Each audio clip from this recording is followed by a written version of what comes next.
Okay, let's jump into it. I'm going to try to enunciate as much as I'm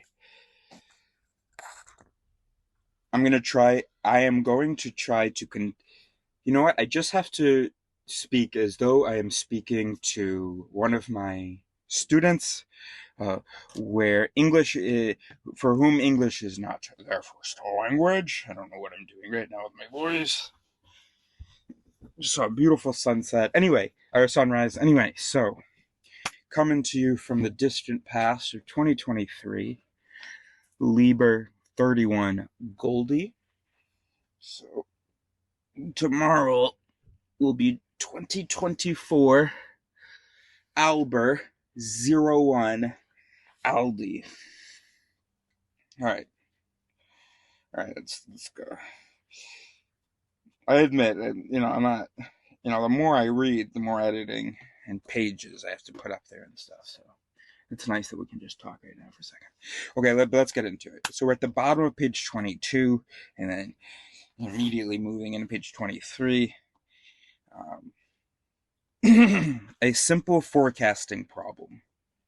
Once we get into the habit of assigning numbers to unknown events, we can quantify our intuitions about the future. Forecasting events is big business. It informs policy, investment, risk management, and ordinary curiosity about what lies in store for the world.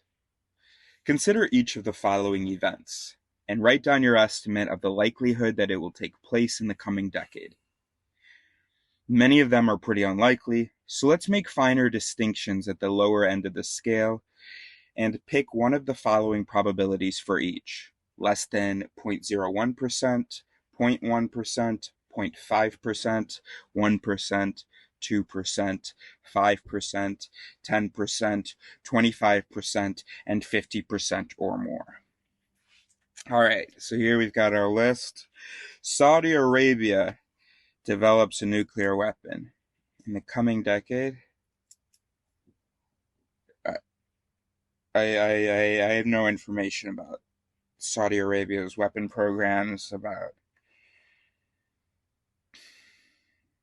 I mean, they have deals with the West, which who are wouldn't want them to probably tell them, you guys don't need nuclear weapons. Well, we got you, we got them.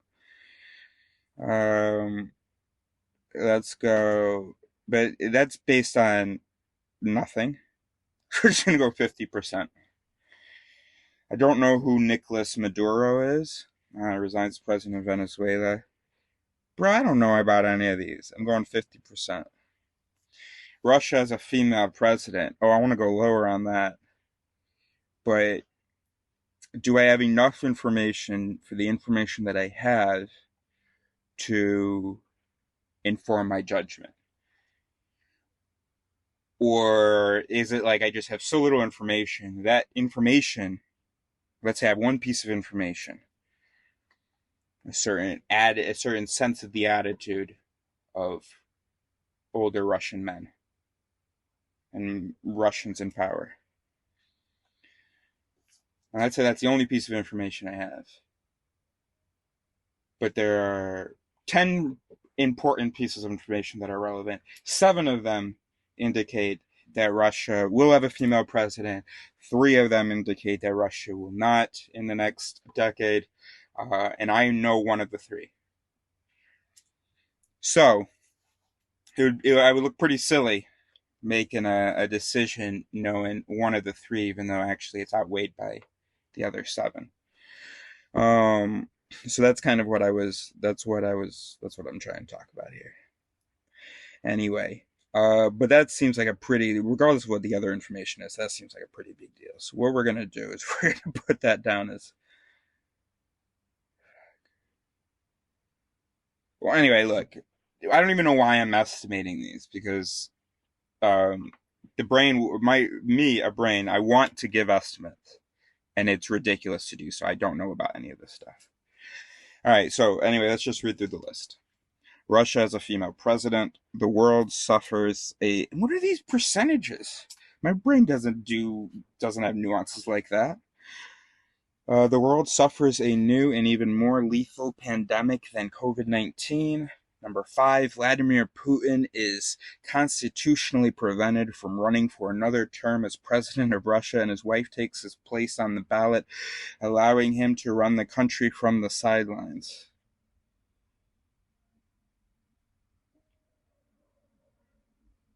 I understand what's going on here. This is going to be about base rate neglect. Because, like, basically, yeah. Because basically, here's the trap. If you go and be like, Russia's a female president, fuck that, less than 0.01%, and then you get to number 5, and you say, oh yeah, that's possible, let's give that a 10%, then hold on. You've just said there's a 10% chance of a woman president, because that's what number 5 involves. But earlier you said less than 0.01%. And it's because that's how the brain is. We neglect the base rate. We look at a narrative that makes sense. Look, Steven Pinker's going to explain it better than I will. Okay. Number 6, massive strikes and riots force Nicolas Maduro to resign as president of Venezuela. You see the same thing there relative to number 2. And number 2, people were supposed to rate low, I'm assuming. Number 7, a respiratory virus jumps from bats to humans in China and starts a new and even more lethal pandemic than COVID-19. Again, great narrative, so people are going to rate that as more likely than they would have rated number 4. Number 8, after Iran develops a nuclear weapon and tests it in an underground explosion, Saudi Arabia develops its own nuclear weapon in response. All right, so we get what's going on here. We're all on the same page. Page 23. I presented items like these to several hundred respondents in a survey. I regret actually now not having you do those percentages before the base rate explanation. I should have let those mechanisms that don't give a shit about base rate run. You give me some percentages, and then we show how those were actually mala that ran, those were not adaptive its. Okay, whatever, mess that up. Or maybe in the video I put up the questions and I paused before walking through it myself. Oh, by the way, this is only a 13-minute video. We're at 8 minutes already. Oh, jeez. All right. Oh, yeah, Linda and the bank teller. Yeah. We're not going to get through this whole section. Well, the next one, we'll pick it up in the drive from Chamonix, France to Florence, Italy. That's 2022 Golf 29 Echo. It's an hour 18 video, so we're going to have lots of time together. All right, let's try to finish page 23, though. Or at least 24. I presented items like these to several hundred respondents in a survey. On average, people thought it was likelier that Putin's wife would be president of Russia than that a woman would be president. They thought it was likelier that strikes would force Maduro to resign than that he would resign. They thought Saudi Arabia was more likely to develop a nuclear weapon in response to an Iranian bomb than it was to develop a nuclear weapon. And they thought it was likelier that Chinese bats would start a pandemic than that there would be a pandemic. You probably agree with at least one of these comparisons. 86% of the participants who rated all the items did. If so, you violated an elementary law of probability, the conjunction rule. Is he going to mention, is this base rate neglect or is this just the conjunction thing? I could have sworn that base rate was a part of the Linda bank teller thing. Alright, whatever. We'll maybe get to that.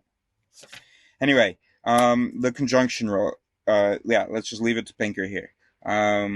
If so, you violated an elementary law of probability, the conjunction rule. The probability of a conjunction of events, A and B, must be less than or equal to the probability of either of the events, A or B. The probability of picking an even-numbered spade out of a deck of cards, for example, even and spade, has to be less than the probability of picking a spade because some spades are not even numbers. Here we've got a Venn diagram. In each pair of world events, the second scenario is a conjunction of events. Yeah, okay. Yeah, I shouldn't have talked about base rate yet. I mean, that's just incorrect. Because it's not about base rate. There's no base rate for these things. Oh, yeah. Conjunction fallacy maybe relates to base rate, but there's no base rate of... Alright, so forgive me. Okay. Alright, forgive me. Hopefully he'll bring it up and vindicate me a little bit, but still, I am wrong to have jumped to base rate. Not jumped to. I'm wrong to have talked about it. Okay? We're just talking about conjunction, and the brain doesn't really understand, didn't evolve to understand that if it thinks that A and B have a certain likelihood, then the likelihood of either A or B has to be higher.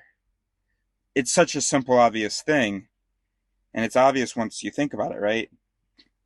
Once the brain thinks about it, it's obvious because it has other mechanisms that are like, oh yeah, okay, but a single anyway. All right, let's leave it to Pinker. Come on. Okay.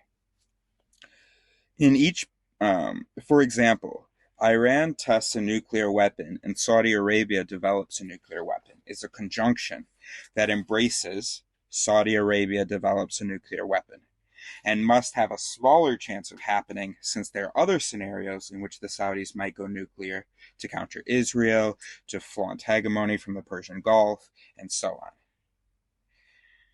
Hegemony. By the same logic, Maduro resigning the presidency has to be more likely than Maduro resigning the presidency after a series of strikes. What are people thinking? A class of events described by a single statement can be generic and abstract, with nothing for the mind to hold on to. A class of events described by a conjunction of statements can be more vivid, especially when they spell out a storyline we can watch in the theater of our imagination. Intuitive probability is driven by imaginability. The easier something is to visualize, the likelier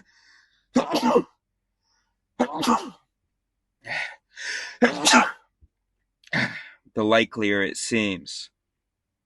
This entraps us into what Tversky and Kahneman call the conjunction fallacy, in which a conjunction is more intuitively probable than either of its elements.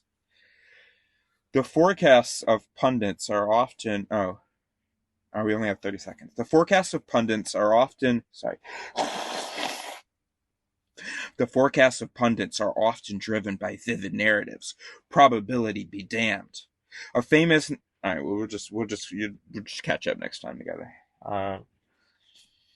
You know, I'm gonna look and see whether they talk about base rate at all. I mean, again, not for those examples. I was just straight up wrong.